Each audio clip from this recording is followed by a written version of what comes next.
Qara o'g'lim, onangdan keyin qiynalib ketdim. Kirlarim bor, boshqam bor. Ashuni uylab qo'ymasam bo'lmaydi. Ha, yo'q, undan so'ng o'g'limga g'alati bo'lar. Dadam meni uylab qo'yinsam g'alati bo'lmasmikin? G'alati bo'lsa ham aytaman. Otani ham, bolani ham xotini yo'q.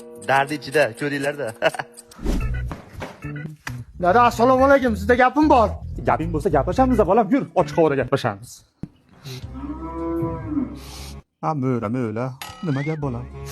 Dada, mana oilamizda ham ayol kishi yo'q, qo'limiz ham shunday hovlab qoldi. Shunga birortasini topsam nima deysiz, dada? Endi bolam bolasi yo'q bo'lsa, mayli, rozimi? Dada, uni bolasi yo'q, u qiz bola. O'g'lim, qiz bola bo'lsa qanday bo'larkin?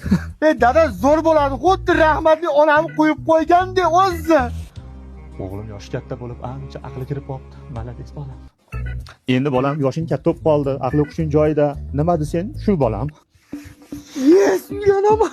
Dada, xudo xolasa birinchi o'rinda sizni xizmatingizni qiladi. Keyin meni aytganim qiladi. Birinchi o'rinda menga dada. Chanishda meni xizmatim qiladi, hayvon, meni xotinim bo'lgandan keyin. Dada, hozir aytganim siz xotiningiz emas. Meni xotinim, meni uylab qo'ying deyapman. Hayvon, hozir xotinni o'zingga aytyapsanmi? Ha. Voy, onangni emdir, bor sen bilan kelishamdimi shekilli hayvon. Ro'mat o'zingni o'ylaydigan bola bo'lsan hayvon. Mengami kim debman? Gülgün çaday keldi kelinchak yor yor